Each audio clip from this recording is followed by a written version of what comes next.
आज 30 जानेवारीला जसा आपण हुतात्मा दिन पाळतो, एक स्वातंत्र्य सैनिक आपल्यातून गेला,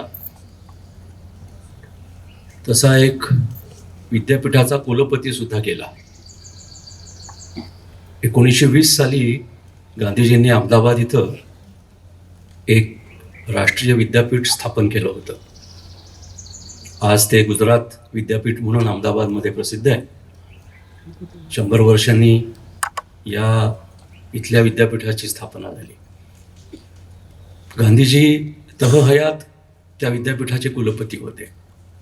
त्यामुळे 30 जानेवारी 1948ला एक कुलपतीसुद्धा नाहीसा झाला. त्या विद्यापीठाचं वैशिष्ट्य असं आहे की ते ग्रामीण भागातल्या विद्यार्थ्यांसाठीच असतं आणि तिथे हस्तकला, ग्रामीण विकास, शेती, भाषा, भारताची संस्कृती एवढेच काही विषय शिकवले जातात. तिथल्या प्राध्यापकांना मात्र आणि विद्यार्थ्यांना सुद्धा रोज काहीतरी कष्ट करण्याची सक्ती आहे. त्याचं कारण गांधीजींनी विद्यापीठ स्थापन करताना असं सांगितलं होतं की जी पाश्चात्य विद्याशाखा आणि अभ्यासक्रम आपण स्वीकारले त्याच्यामध्ये फक्त बौद्धिक प्रगतीलाच वाव आहे. शारीरिक कष्ट, मेहनत, श्रम याला काही किंमत नाही. गांधीजींना दक्षिण आफ्रिकेमध्ये जो टॉल्स्टॉय फार्मचा अनुभव आला त्याच्यामध्ये त्यांनी शिक्षण आणि श्रम यांची सांगड घातली होती. म्हणून गुजरात विद्यापीठामध्ये त्यांनी शिक्षणासह विद्येसह श्रमाची पण सक्ती केली. ती अजूनही चालूच आहे. ते ह्याकरता सांगायचं की श्रम आणि विद्या यांची सांगड तुटली तर आपण एकांगी होतो, आपण एकतर्फी होतो. आपल्याला एकमेकांबद्दल ममत्व वाटत नाही. म्हणजे जो श्रमिक असतो त्याच्याबद्दल दुरी उत्पन्न होते आणि श्रमिकाला बुद्धिवाद्यांबद्दल किंवा विद्यावंतांबद्दल आकस निर्माण होतो. तसं नसलं पाहिजे हे ओळखूनच गांधीजींनी 1920 साली ते विद्यापीठ स्थापन केलं. बरोबर 100 वर्षांनी औरंगाबादेत त्यांच्याच नावाचं विद्यापीठ स्थापन झालं. इतकी चिरंतनता त्या गांधी नावाच्या व्यक्तीला आहे. आणि ती व्यक्ती नाही आहे, ते एक तत्त्वज्ञान आहे. तत्त्वज्ञान म्हणजे फिलॉसॉफी म्हणून गांधीजींनी तसं काही दिलं नाही. त्यांना तेवढा वेळही मिळाला नाही. त्यांनी तत्त्वज्ञान निर्मितीपेक्षा आपल्या प्रयोगांमधून लोकांना काय सांगायचं ते सांगितलं. तिथे म्हटलेलंच आहे की माझं जीवनच माझं सगळं तत्त्वज्ञान आहे. म्हणून त्यांनी ज्या ज्या गोष्टी अंगीकारल्या त्याच गोष्टी त्यांनी लिहिल्या आणि त्यांचा प्रचार केला. अहिंसा त्यातलीच एक. आता गंमत अशी आहे की आजचा दिवस हिंसेचा पण आहे आणि अहिंसेचा पण आहे. त्यातला आपण अहिंसेचा मार्ग निवडला आणि गांधीजींना हुतात्मा, शहीद असं जाहीर करून आपण त्यांची पुण्यतिथी अतिशय शांततेत, अतिशय पावित्र्यपूर्वक साजरी करतो, पाळतो. पण त्याला दुसरी पण बाजू असते की हिंसे वाचून माणूस जगतो का? अवघं प्राणीविश्व बघितलं तर हिंसाच दिसते सगळीकडे. नॅशनल जिओग्राफिक किंवा ॲनिमल प्लॅनेट ही चॅनल्स बघितली तर तिथे सतत हिंसेचाच खेळ चालू असतो. जो बलिष्ठ असतो तो दुर्बलाची हत्या करतो, खाऊन टाकतो. असं करत करत सगळं प्राणीविश्वच आहे. गांधीजींचं म्हणणं असं होतं की आपण जरी निसर्गाचाच एक घटक असलो तरी आपल्याला मन आहे, बुद्धी आहे, विचार आहे आणि म्हणून आपण हिंसा करायची नाही. कारण प्राण्यांना जे कळत नाही ते आपल्याला कळतं. आयुष्य एकदाच मिळतं आणि ते सुखासमाधानानं इतरांना सोबत घेतच मजेनं चांगलं जगता येतं. हिंसेला विजय असतोच. हिंसा नेहमीच विजयी असते, पण ती नैतिक नसते असं गांधीजी सांगायचे. कोणत्याही विद्यार्थ्याला थोबाडीत मारून, छड्या मारून सरळ करताच येतं, पण तो विजय नीतिमत्तेचा नसतो, नैतिकतेचा नसतो. त्याच्या मनामध्ये शिक्षा करणाऱ्यांबद्दल कायमच चीड उत्पन्न होते, आकस उत्पन्न होतो. म्हणून प्रेम, वात्सल्य, ममता याच गोष्टींनी माणूस सुधारतो असं गांधीजी सांगत. या त्यांच्या तत्त्वज्ञानाला विरोध पुष्कळच झाला. अगदी काल परवा ज्यांची जयंती केली त्या सुभाषबाबूंना सुद्धा हे आवडत नव्हतं. कारण गांधीजी 1915 साली भारतात येईपर्यंत 2 मार्ग स्वातंत्र्याचे उपलब्ध होते. एक सशस्त्र क्रांतीचा आणि दुसरा कॉन्स्टिट्युशनलिझम, म्हणजे सनदशीर घटात्मक पद्धतीनं जाण्याचा. सशस्त्र क्रांतिकारक माणसं मारत होते, इंग्रजांची हत्या करत होते, पण लगेच पकडले जात होते. त्यांना लपून छपून जगावं लागायचं. आणि रानडे, गोखले, दादाभाई यासारखे जे नेते होते, जे अर्ज विनंत्या करून सनदशीर मार्गाने इंग्रजांना आम्हाला स्वातंत्र्य द्या असं सांगायचे. दोन्हींची ही जी राजकारण होती ती प्रातिनिधिक होती. म्हणजे जो सशस्त्र क्रांतिकारक होता तो इतरांच्या वतीनं 1-2 माणसं मारून टाकायचा, आणि जे सनदशीर कॉन्स्टिट्युशनलिस्ट होते तेही इतरांच्या बाजूनं प्रतिनिधी म्हणून अर्ज विनंत्या करत होते. सर्वसामान्य जो कोट्यवधी भारतीय माणूस होता तो कुठेच उपस्थित नव्हता. गांधीजींच्या हे लक्षात आलं.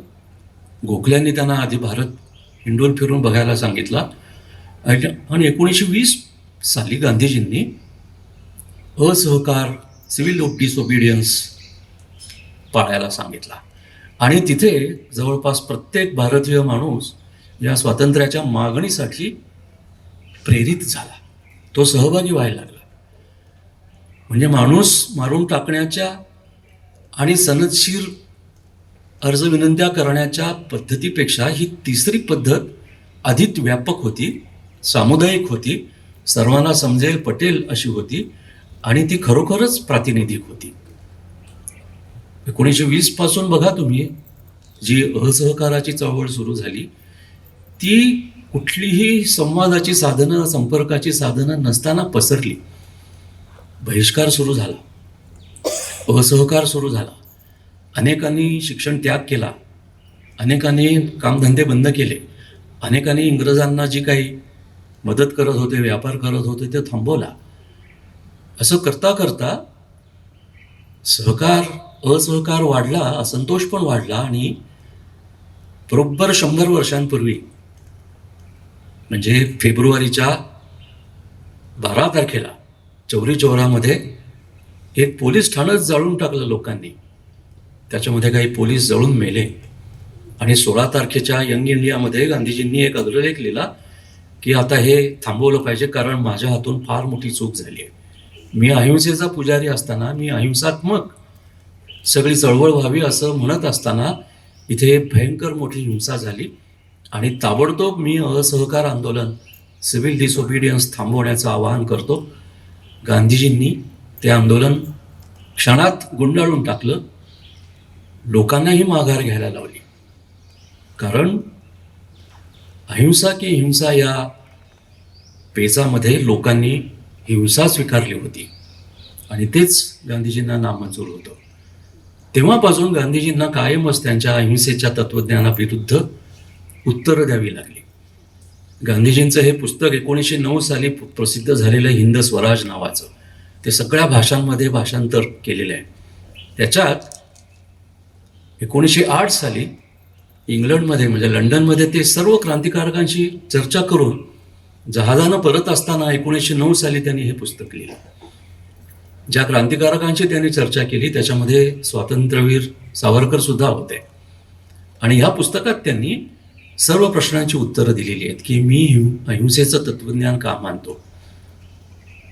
त्यांचं म्हणणं असं होतं एक ढोबळ मानानं की इंग्रजांकडे प्रचंड दारुगोळा आहे, बंदुका आहेत, अद्ययावत शस्त्रसामग्री आहे. कारण त्यांच्याकडे औद्योगिक क्रांती झाली आणि मग शस्त्रास्त्र, दारुगोळा हे सगळं तयार करण्याचं तंत्रज्ञान, विज्ञान विकसित झालं. आपल्याकडे काहीच नव्हतं. आपल्याकडे शस्त्र होती पण ती जुनाट पद्धतीची होती. विज्ञान, तंत्रज्ञान होतं पण ते जुनाट पद्धतीचं होतं. म्हणजे कोणत्याही अर्थानं भारतीय माणूस त्यांच्या दारुगोळ्यापुढं हतबलच ठरला असता, प्रतिकार केला असताच, पण तो हतबल आणि व्यर्थ गेला असता आणि परत तो एकाकी, एकांडा, अगदी मुठभर लोकांचा झाला असता. तो सर्वसमावेशक आणि व्यापक करायचा असेल तर प्रत्येक भारतीयाच्या मनामध्ये स्वातंत्र्याची ज्योत तळपली पाहिजे. अशा रीतीनंच काहीतरी प्रचार, प्रसार, विचार केला पाहिजे. म्हणून मी हे सगळं थांबवतो आणि पुढची सगळी वर्ष गांधीजींनी वेगवेगळे उपक्रम देत, वेगवेगळे कार्यक्रम देत, वेगवेगळ्या योजना देत त्यांनी प्रत्येक भारतीय माणसाला तयार केलं. आणि मग 42 साली अगदी प्रगल्भता आली असं जाहीर झाल्यावर, समजल्यावर त्यांनी भारत छोडोचा नारा दिला आणि नंतर 3-4 वर्षातच आपल्याला दिसायला लागलं की स्वातंत्र्य मिळतं. हे जे अहिंसेचं तत्त्वज्ञान आहे हे भारतातच रुजलेलं होतं. गांधीजींनी कुठून बाहेरून परदेशातून आणलेलं नव्हतं. जरी ते अनेक वर्ष इंग्लंडमध्ये आणि दक्षिण आफ्रिकेत राहिले असले तरी. महावीर जैन आणि गौतम बुद्ध ही 2 मोठी माणसं त्यांनी अहिंसेचं तत्त्वज्ञान या देशाला दिलं आणि त्यातूनच त्यांनी निशस्त्र प्रतिकाराचा मार्ग शोधला आणि तो प्रत्येक भारतीयाच्या मनामध्ये रुजवला. म्हणूनच भारताची जी ही स्वातंत्र्य चळवळ आहे ती जगात अद्वितीय, एकमात्र मानली जाते की फार थोड्या लोकांनी हिंसक प्रतिकार केला, पण करोडो भारतीयांनी केवळ छातीचा कोट करून, माथं पुढं करून, बलिदान देतच हे स्वातंत्र्य मिळवलं. आणि म्हणून अवघ्या जगाला अचंबा वाटेल अशी एक राजकीय कृती निशस्त्र, गरीब, दुबळ्या, अशिक्षित अशा भारतीय माणसानं केली आणि त्याचंच कौतुक अपरंपार असं जगाला आहे. जगातल्या कित्येक देशातल्या राजधान्यांमध्ये, गावांमध्ये, शहरांमध्ये गांधीजींच्या नावाचे रस्ते असतात, चौक असतात, वाचनालय, ग्रंथालय असतात, संग्रहालय असतात, पुतळे तर भरपूर असतात. अभ्यासक्रम तर जवळपास सगळ्याच विद्यापीठांमध्ये असतो. कारण लेनिन, माओ, कॅस्ट्रो आदींनी सशस्त्र क्रांत्या केल्या, पण निशस्त्र क्रांती कशी करावी, असहकारातून स्वातंत्र्य कसं मिळवावं याचे धडे अख्ख्या जगामध्ये, राज्यशास्त्रामध्ये अजूनही घेतले जातात. अगदी काल परवापर्यंत कितीतरी देशांमध्ये निरोधनं चालू आहेत, सत्याग्रह चालू आहेत, धरणं चालू आहेत, अटका करून घेत आहेत लोक, पण हात उचलत नाही आहेत. त्यांच्यासमोर एकच आदर्श असतो आणि तो म्हणजे गांधीजींचा. म्हणून अहिंसेचं तत्त्वज्ञान हे श्रेष्ठच मानलं जातं. अनेक जण आपल्या आईवडिलांची आठवण सांगताना किंवा आईवडिलांबद्दल कौतुकाचे शब्द सांगताना असं सांगतात की या माझ्या आईनं मला कधी चापटसुद्धा मारली नाही, किंवा माझे बाबा मला कधी रागावून टाकवून बोलले तर नाहीच नाही, थोबाडीत मारणं तर फारच दूर. आणि मग अशाच प्रेमळ, वत्सल, ममताळू अशा व्यक्तींची आठवण कायम आपल्यासोबत असते. म्हणजे एखादी चापट, एखादी थोबाडीत देणंसुद्धा माणसाच्या मनावर कायमचा ओरखडा मारून ठेवण्यासारखं असतं आणि ती आठवण कधी बुजत नाही. आणि म्हणून प्रत्येक आईबाबा चांगले का असतात असं मुलांना वाटतं, तर मुलं म्हणतात की माझे आईबाबा मला समजून घेणार आहेत, मला रागवणार नाहीत, मला मारत तर अजिबातच नाहीत. ही जी समजूतदारीची, अहिंसेतून आलेली सोशिकता असते ती गांधीजींनी ओळखलेली होती. गांधीजींना भारतीय माणूस सहनशील झाला आहे, तो छळ सहन करतोय हे माहीत होतं, पण त्याला प्रतिकार कसा करायचा हे त्याला माहीत नव्हतं. गांधीजींनी ते इंग्लंड आणि दक्षिण आफ्रिकेत प्रयोग केले आणि तेच प्रयोग त्यांनी भारतीय माणसाला सांगितलं की सहनशीलता कुठवर ताणायची, सोशिकता कुठवर न्यायची आणि उभं कधी राहायचं. अखेर समोरचाही माणूस काहीतरी भावना बाळगत असतो, त्यालाही लाज, शरम, लज्जा असतेच. कधीतरी तो शस्त्र टाकेलच, किती हत्या करेल, किती रक्त सांडेल, शेवटी त्यालाही जगायचेच आहे. आणि शर्मिंदा होऊन त्या वेदना छळत राहतील असं मन सतत भळबळत ठेवून कोणी माणूस जगू शकत नाही. म्हणून गांधीजींवर खूप आरोप झाले त्यांच्या अहिंसेबद्दल, की त्यांनी अनेक माणसांना असं मरू दिलं. अगदी भगतसिंगांचं सुद्धा त्याला अपवाद नाही. पण गांधीजींनी हेच सिद्ध करून दाखवलं की हो, निशस्त्र प्रतिकार, असहकार, बहिष्कार याच गोष्टींनी स्वातंत्र्य मिळतं. आता स्वातंत्र्य कसं असतं, काय असतं, हे मागच्या आठवड्यामध्ये आपल्याला चाखायला मिळालं. स्वातंत्र्य कलावंताचं असतं आणि कलावंतांना कुठली भूमिका करावी त्याचं तर असतं.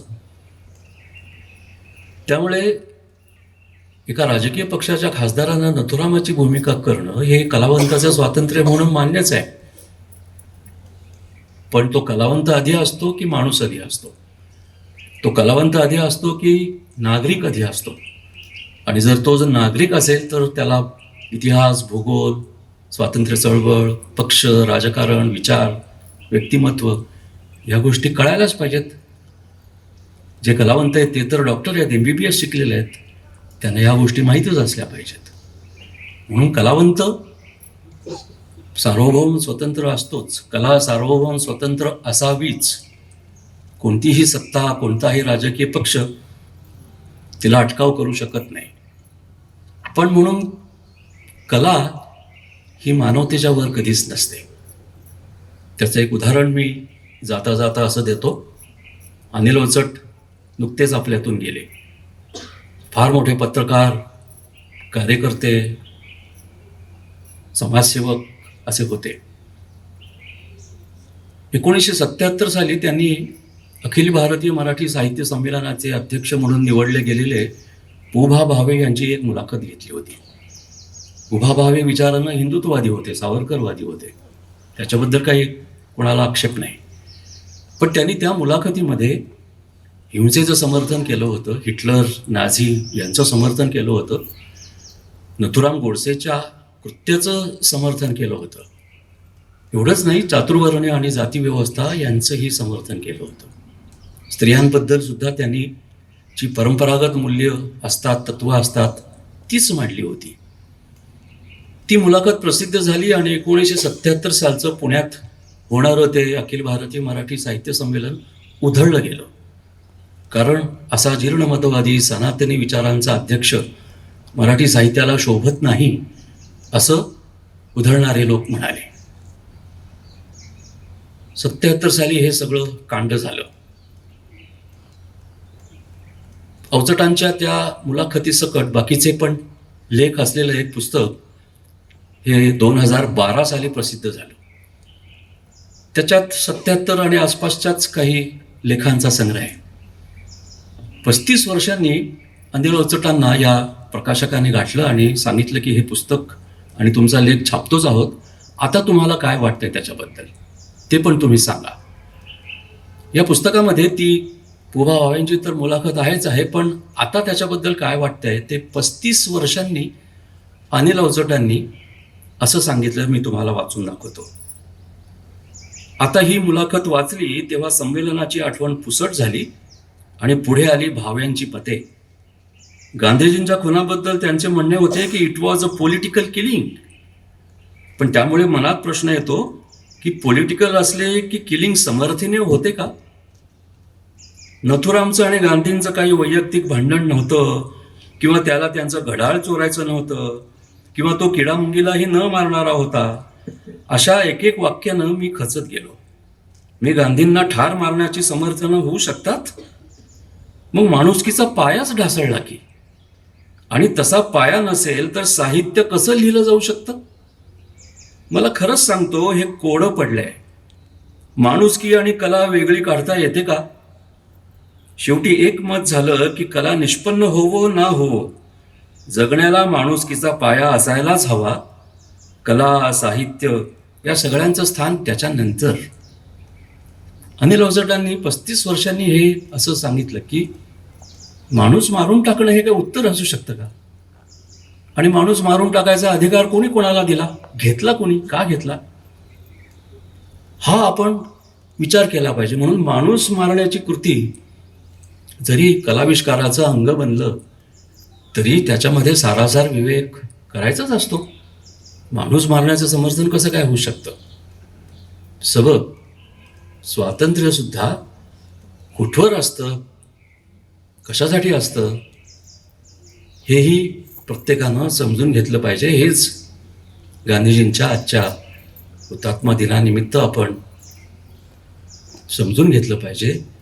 ज्या व्यक्तीमुळं आपल्या देशाला स्वातंत्र्य मिळालं आणि ज्या व्यक्तीच्या स्वातंत्र्य चळवळीच्या मार्गाचं अनुकरण, अवलंबन, अभ्यास सगळ्या जगभर होतो, त्यालाच आपण विसरत चाललो आहे का? त्याच्या खुन्यालाच आपण मान्यता देत आहोत का? असं कधी होऊ देऊ नये. कारण जग एकीकडे जात असताना भारतही त्याच दिशेनं जर गेला तर आपण गांधीजींची प्रतारणा फार जोरात केली असं म्हटल्यासारखं होईल. गांधीजींचीच ही तत्त्व, गांधीजींचीच ही स्वातंत्र्य चळवळ आपल्या घटनेमध्ये प्रतिबिंबित झालेली आहे. आपल्या घटनेतली सगळी तत्त्व, मूल्य, सिद्धांत, विचार या सगळ्या गोष्टी स्वातंत्र्य चळवळ आणि गांधीजींचं नेतृत्व यामुळेच उत्पन्न झालेले आहेत. आजच्या दिवसाच्या स्मरणाच्या निमित्तानं आपली राज्यघटना, आपली स्वातंत्र्य चळवळ आणि आपल्या देशाचं स्वातंत्र्य या सर्वांविषयी आपण